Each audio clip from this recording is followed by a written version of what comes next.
Hi, welcome to iteration 2 of our global 12-string iterative music project. If you watched the video Tony Talks Tape a few years back, you might remember that Tony mentioned this book, Composing with Tape Recorders, Musique Concrète for Beginners. This is one of his introductions to the concepts behind tape music, and I, of course, immediately upon hearing Tony mention it, tracked down a copy myself. In the book, the author, Terence Dwyer, spends a lot of time talking not only about the various manipulative techniques of tape music, but also about strategies for creating and maintaining libraries of sounds. And of course, these libraries would have been kept in the form of tape reels. They would not be able to be searched and previewed and swapped in and out of projects the way we're used to with digital files today. So quite a bit of emphasis is given to the process of collecting sounds and categorizing them in a way that will make them easier to work with down the line. In particular, Dwyer suggests categorizing sounds in several ways. It will be convenient to ignore subtleties, he writes, and to classify sounds into 4 duration groups thus. Short sounds. These are over in a flash and the ear cannot estimate their length. Examples: hammer tap, side drum beat. Long sounds. These are sustained for at least half a second at the same volume level. Examples: violin, flute, singing, breathing, pouring water. We'll note this book was first published in 1971, so synthesizers and envelope generators did exist, but were not commonly accessible to most people by this time, whereas tape recorders were. Third, fading sounds. Starting with a clear attack, they die away smoothly, some quickly, some slowly. Examples: piano, guitar, cymbal, rubber band. And 4, tremolos. Rapidly reiterated sounds, such as drum roll, crumpling paper, rattling a box of matches. He goes on to say, most sounds of the first 3 duration groups can be converted by repetition into tremolos, in which case it will be difficult and unnecessary to tell which group the single sound would have belonged to. Tremolos may appear to the casual ear to be continuous sound, but they are in fact more interesting and exciting than the calm flatness of long sounds. And this is something that we have certainly experienced when using small loops in Morphagene and time stretching and so forth. Next, he says, we shall consider pitch. Exactness of pitch is not required in most tape music, and the beginner only need decide whether a sound is high, medium, or low in pitch. The volume of a sound is not very important because the recordist can easily increase or diminish it to the desired level by their controls. Timbre or tone color, he writes, is one of the most important and interesting features of tape music. So rich is the variety available that real classification of timbre is undesirable if not impossible. I shall ask the reader to classify sounds not by their timbre but by their manner of production. And he goes on to identify 4 types of timbre. Tones, sounds made by musical instruments playing normally. Mistones, sounds made by musical instruments played in an unusual way. Pseudotones, sounds made by anything other than a musical instrument but resembling one or attempting to sound like one. And finally, sones, normal sounds made by anything other than a musical instrument. I find it interesting that Dwyer sort of waved away pitch and volume, because I actually did the same thing when talking about sounds for Morphagene in the iteration 1 video. But of course, it's no surprise that there are similarities in the use there. The Phonogene and Morphagene both have special controls called organize for a reason. In these modules, we can jump from sound to sound at will, in a way that would be quite a bit more labor-intensive if using tape. Yet there are traces of those tape music practices that inform how we operate in this voltage-controlled realm. Dwyer goes on, let the reader remember that tape music does not necessarily sound anything like conventional music. It need not have tunefulness or definite rhythm. What is of paramount importance is that each sound shall fascinate by its effectiveness and individuality. In connection with individuality, I suggest it would be a very useful preliminary exercise for the reader to ponder each of the following onomatopoeic words and decide what sound source they would use to make each of them. twang, jangle, clang, clatter, roar, hubbub, blast, blare, boom, whisper, murmur, hum, rustle, buzz, purr, splash, sigh, moan, tinkle, ripple, bubble, plop, crack, snap, smack, clap, thud, rap, tap, knock, click, crash, pop, slam, bang, thump, toot, hoot, rumble, rattle, drone, patter, clink, jingle, hiss, whiz, swish, wheeze, fizz, creak, yelp, whoop, howl, scream, screech, squeak, whine, whinny, snore, snort, grunt, bark, twitter, yap, growl, bleep, croak, gobble, quack, chirp, wail, hum, ring, ping, whoosh, flutter. If all of these words are really considered and analyzed, it will be easily seen that many of them truly have a beginning, middle, and end which are distinctly different. It is this combination which often bestows the individuality. This large number of adjectives and noise words I've now quoted from Dwyer brings us to the next iteration of our own project. For the latest iteration, I had requested that people submit a sound along with a short description of how you might imagine it to be useful musically.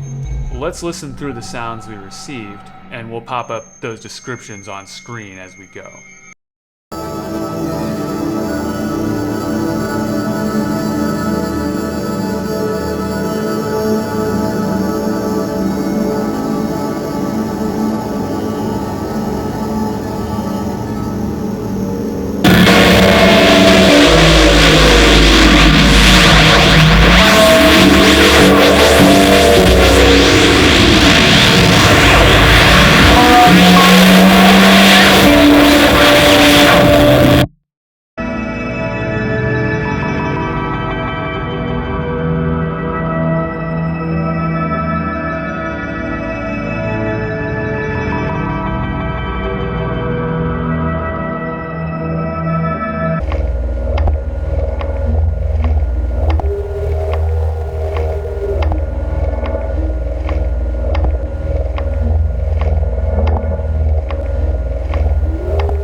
Even with the 15-second time limit, I'm excited to report we received so many submissions that we had to separate it into 2 reels, which you can download at the link below. Now, with these sounds and descriptions in mind, let's see how many of these onomatopoeias, let's see how many of them we can do for the next iteration. I've created a spreadsheet, which you can access in the description. It has a row for each of the, by my count, 77 words that Dwyer used to express sound types. If you have time, then, using iteration 2 and its descriptors as your material, see if you can make at least 1 and as many as 3 of these types of sounds. Use any method you want, but consider how the person who made the previous iteration thought of their sound and how they considered its potential musical use. For these, we're gonna have to limit the length even further. I'd say 5 seconds tops, but truly think about how long it really needs to be. I'd say the majority of these categories can fit in 1 to 2 seconds. Once you've made your sounds, please send them, as before, to walker@makenoisemusic.com anytime through the first week of September. Please send them in WAV format with the sound name in the title, such as Clang, Blast, or what have you, as listed in the column there. And also your artist's name and any links to your work. Once you've sent the file, come back to this spreadsheet and put an X in the second column next to the sound type that you made. Now, if you start working on a sound and then somebody else puts an X before you submit it, don't worry about it. It's fine. We can have more than one type or more than one of the same type of sound. But this should help us to get plenty of variety over time. Really looking forward to see where this sound project goes next and just how many of these different sound types we can create from still this same small amount of initial material. Until next time, thanks for patching and happy watching.